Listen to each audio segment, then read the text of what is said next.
WCBI News at 10 starts now. Good evening. Thanks for joining us tonight. We begin tonight with the threat of severe weather that looms over the WCBI viewing area tomorrow. We start things off with meteorologist Jacob Dickey. Jacob, what's the latest update that you have for us tonight? We continue to watch storms pushing on in our way, Scott, but they're a ways off. They're still well off to the west, so it's something that we'll monitor here. As we look at these storms right now, still in western Arkansas and parts of Texas. I think it's these storms down here that will eventually slide our way and give us the chance for severe weather. There's been a lot of wind damage already from this line of severe storms from Texas through Oklahoma, Arkansas, even up into Missouri and in Illinois. Now, these storms will race overnight to the east. I think we're fine overnight, but early tomorrow morning by about 6 a.m., that's when these storms will be knocking on our doorstep. Notice here as they approach, still looking very strong, and we expect to have severe weather from this throughout the morning hours, perhaps into the early afternoon as well. I do want to mention, too, it's a bit breezy out there. Over the next 24 hours, those south and east breezes will keep our temperatures warm. We actually climb overnight tonight into the low 70s for many of us by tomorrow morning into the midday.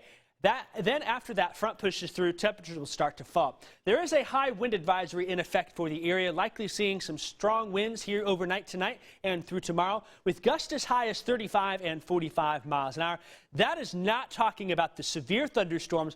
We're going to break down the severe threat, talk about the impacts, and have a full look at your 7-day forecast coming up in just a bit. All right, Jacob, thanks so much. Well, today was the filing deadline for candidates wishing to enter the 2020 congressional races, and all eyes are on a potential Senate rematch from 2018. Back then, Cindy Hyde-Smith was appointed to fill Senator Thad Cochran's seat when he resigned. An open primary followed, leaving Hyde-Smith and Mike Espy squaring off in a runoff. Hyde-Smith won, but there could be a rematch this year. Courtney Ann Jackson has more. It may feel like deja vu, but Cindy Hyde-Smith, I think you can tell I'm ready for this campaign. And Mike Espy to just persuade everyone, regardless of who they vote for at the top of the ticket, that I'm the person who they deserve to vote for as their senator. Are vying for your votes for the U.S. Senate yet again. There was a notable difference in the press conferences held by each on the day they filed their qualifying papers. Hyde-Smith's focus, Washington and her support of the president. And we told you what we intended to do. I think we stuck to the plan. Confirming these judges for a lifetime appointment, conservative judges that will be there. You bet we need secure borders. You bet that I will be there to vote on that. Espy driving home the idea that he has the experience needed and won't be beholden to the party. Don't put ideology ahead of Mississippi. I would not put party ahead of Mississippi. That's who I am.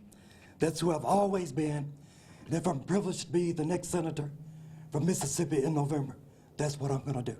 When asked about the potential general election rematch, We'll be just fine. This is a free country. Anybody can run. We're ready. We have got a great track record that we can stand on, and I think we're in pretty good shape, but we're ready for a great campaign. Sadly, in her brief tenure, Cindy Hyde-Smith has shown us who she is, and we should believe her.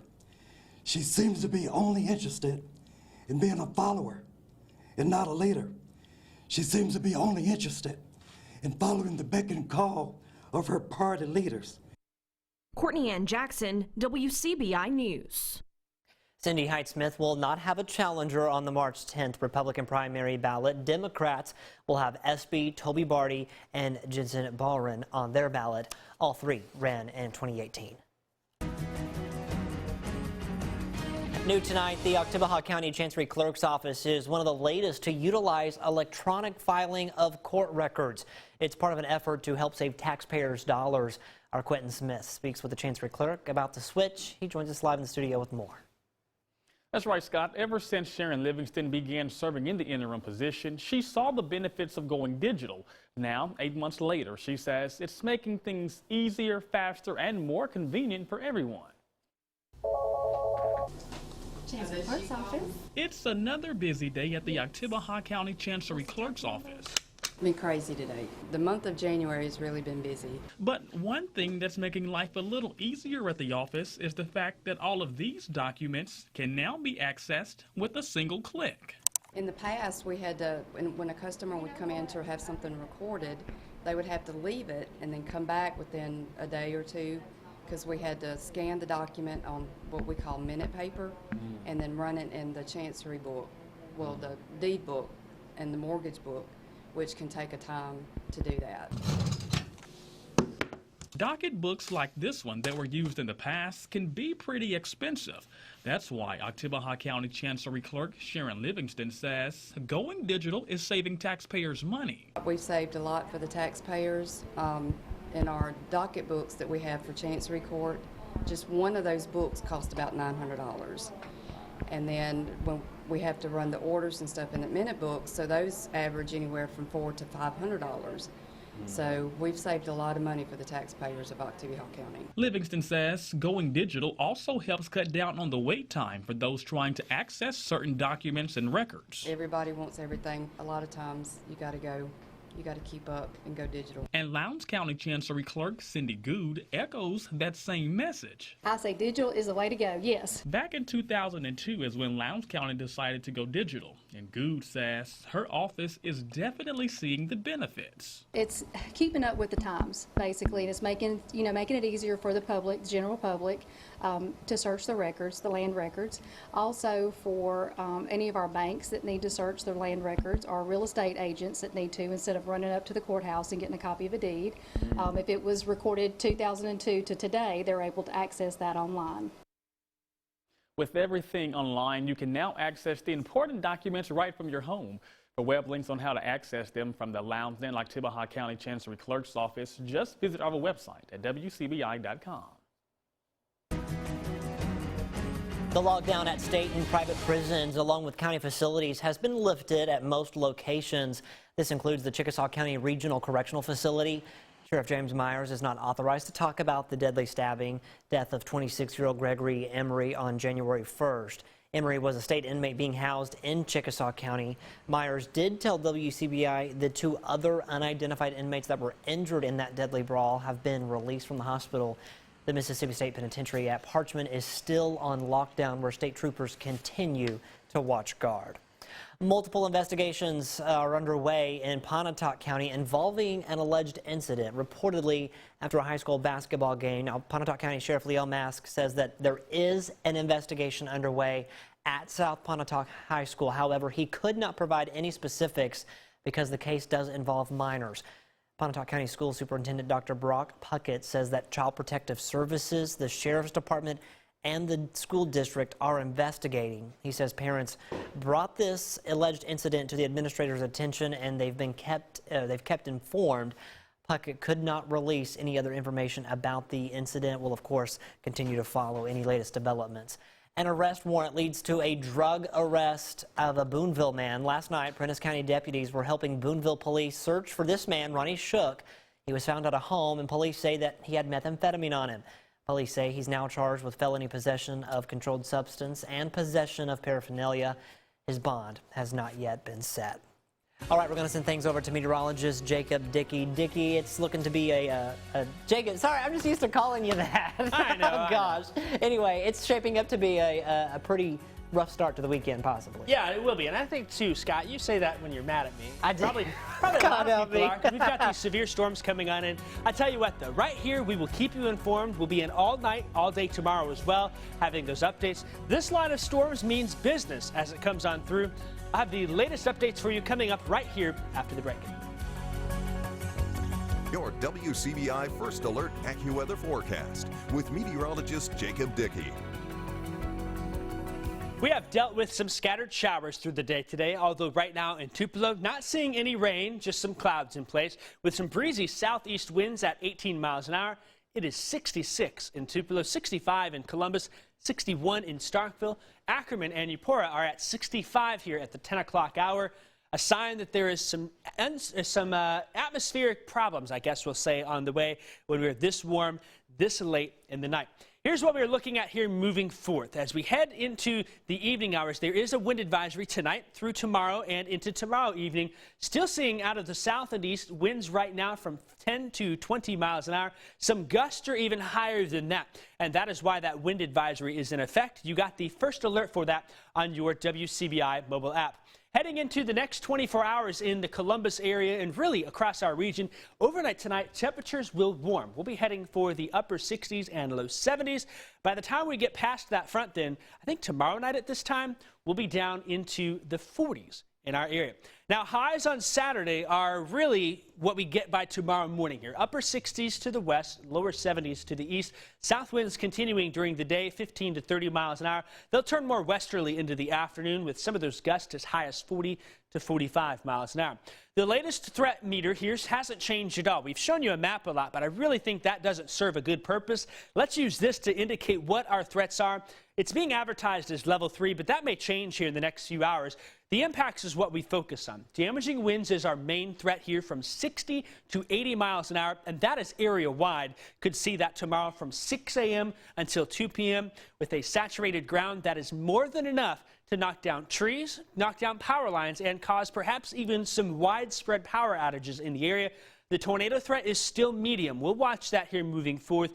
We do think we'll see some embedded circulations in the line, but there also is a chance for storms ahead of it. I won't rule out a strong tornado at this point. Now, here's what we're dealing with this system. The atmospheric dynamics are very impressive. Low-level winds are just screaming at 70 to 100 miles an hour, less than a mile above the surface. When you get storms in here, that can help mix some of that winds to the ground, giving us that chance for 60 to 80 mile an hour winds. In addition, our storm energy looks to be good enough in our region to deal with this line of severe storms in the region. And notice some of these brighter greens trying to sneak on in. We think this may help the chance for an isolated storm ahead of the line. Your line of storms will be there. This open warm sector could produce some isolated storms. So we'll advertise that some discrete storms ahead of that line would help to enhance the chance for perhaps some tornado or two in the area, though that remains still a little uncertain. Here's our line of severe storms right now. It's through western and central Arkansas coming into eastern Texas. That line continues through the east overnight tonight.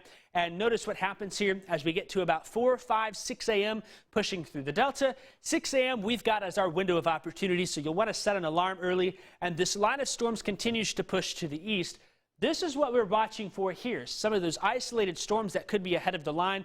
The good news is storms clear out into the early afternoon. We're left with lingering showers into Saturday afternoon and evening. Quick recap, Saturday, 6 a.m. till 2 p.m. tomorrow. You can sleep fine, get a few hours tonight like I hope to. For our entire area, damaging winds and tornadoes are the main threat. Stay tuned. Of course, we'll be doing live cut-ins tomorrow starting at 6 a.m. as well as online on our website and the WCBI mobile app. All great places to stay informed. After we get those storms out of the way, we've got some dry time on Sunday, but I do think that more scattered showers and storms are possible all next week. We've got a boundary stalling out. So, Martin, what do you think? I told you this earlier, I've had my dog for a couple weeks now. I've walked him more in the rain than I have in the sunshine. Well, pretty soon maybe you'll be able to take him for a swim. Hey, he might have to just learn to love it. All right, thanks so much, Jacob. Well, an area disaster relief group is branching out to do more than rebuild homes. They're trying to rebuild lives. We explain when we come back. You're watching WCBI News at 10 with Scott Martin. Welcome back, everyone. A North Mississippi-based ministry known for helping people rebuild after natural disasters is also helping victims of human trafficking. Riley Martin tells us how they and another local ministry are teaming up to help law enforcement. 8 Days of Hope is partnering with Grace and Mercy Ministries. That ministry was started by the Anchor Church, which earlier this year announced plans for Transformation Garden, a place of safe refuge, hope, and healing for victims of human trafficking. Every waking hour is a volunteer hour that we need for people, for these girls as they are rescued and experiencing the freedom that Christ died to give them. And so that's a lot of volunteer hours that are needed. We've got a client there. That's why 8 Days of Hope hosted a meeting at its national headquarters to let pastors, ministry leaders, and others know about plans for Transformation Garden. Plans call for renovations at the Anchor Church for a safe shelter. 8 Days of Hope will help with those renovations and will also build a safe house for human trafficking victims. They'll be one of the largest facilities in the Southeast, right here in Northeast Mississippi. So we're trying to encourage local churches and local volunteers who know 8 Days of Hope or know of the need to partner and help us make that happen. Chickasaw County Sheriff Jim Myers knows human trafficking is a big concern in every community, and he says having a place where human trafficking victims can be taken for healing and hope is a big help. Any type of resource in a situation like that, because when you're talking about someone that has been a victim of sex trafficking, how they're handled has a lot of bearing on on their recovery, because it's very very stressful, and it gets into their mental part, and it's a lot of stuff that has to take place to get them back to what I would call being normal. Sheriff Myers and other experts encourage parents to be aware of their children's social media activities and report anything that doesn't seem right. Allie Martin, WCBI News. Yeah, always see something, say something. Renovations at Transformation Garden could be complete by the summer. Well, this afternoon, Mike Leach traded in his sword so he could ring a cowbell. More on the newest Bulldog head coach coming up next in sports. Your WCBI Sports with Courtney Robb. It was a packed scene this afternoon at the Leo Steel Complex on Mississippi State's campus. Mike Leach officially introduced as the 34th head coach in program history. Before embarking on the search, MSU Athletics Director John Cohen stressed the importance of finding a coach who fit the Mississippi State mold. During the introduction, Cohen stating many reasons as to what made Leach the right coach for the job. WCBI Sports' Tom Ebel was in Starkville and reports from campus with more. Courtney, John Cohen said today that Mississippi State hired Mike Leach not because of his unique personality and his viral moments on social media, but because the administration wanted a head coach that's a proven winner at the Power 5 level. Mike Leach officially introduced today here in Starkville as the 34th head coach of Mississippi State football. Leach, John Cohen mentioned it, a proven winner, taking a program at Texas Tech and Washington State and building it from a sub 500, not heard about name into a team and a program that has become noticeable, has become a big name brand in the Big 12 and the Pac-12. But for Mississippi State, when it comes to going after a coach that's excelled at the Power 5 level, rivalries are a big thing. And with the Egg Bowl, there may not be a bigger rivalry in the Southeastern Conference. Mike Leach, obviously, as the head coach of Mississippi State, has been made well aware of how important an Egg Bowl win is for the university and its fans. Leach saying today his sights set a little bit higher than just Egg Bowl wins, hoping to make every single Southeastern Conference team a rival of Mississippi State. Everywhere you kind of have your rivalries, and and then the better you get, the more rivalries you have, because everybody wants to get a piece of you, and so we want to put out a quality enough product that. And it'll take a couple years, but where you consistently beat some teams to where everybody feels like they're your rival. If you look at our league right now and look at the teams who are the dominant teams in our league, they are teams with wide open offenses. But I asked Mike this question. I said, "Tell me about great offense. Where does it come from?" He says exactly what he just said today. It comes from matchups and finding those matchups and finding open space, and also being an expert on your personnel and what your personnel can and can't do. And that sounds like a guy who's had the kind of answer you get from a guy who's had tremendous success at the Power 5 level. Mississippi State releasing the details of Mike Leach's contract with the Bulldogs, a 4-year, $5 million per year contract with $4.7 million allotted for him to fill his staff. Speaking of the staff, Leach said today in the press conference that he hopes to fill it as soon as possible.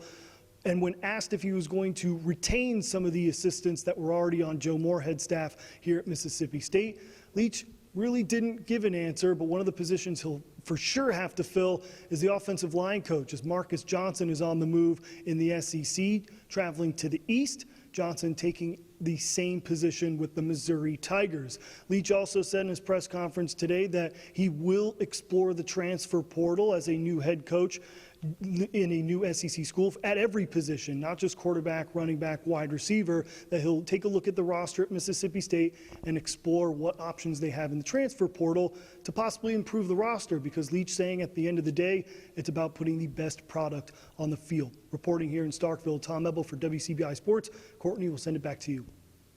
Well, thank you, Tom, for that. And Tom mentioned this earlier. Coach Leach offered a salary of $5 million per year. The $5 million makes Coach Leach the highest paid coach in the history of Mississippi State, even topping former coach Dan Mullen, who made $4.5 million during his tenure. It almost doubles the original salary of former coach Joe Moorhead, who started with a $2.75 million deal before his 2019 contract extension. So, Scott, a lot of money being offered in this deal for Mike Leach. And I loved your tweet earlier today when you tweeted out the contract. You said pocket change. Yeah, you know, just some casual change to throw around. Yeah, just a casual $5 million. A little bit of spending money if you're looking to go out, maybe get a nice ice cream cone or.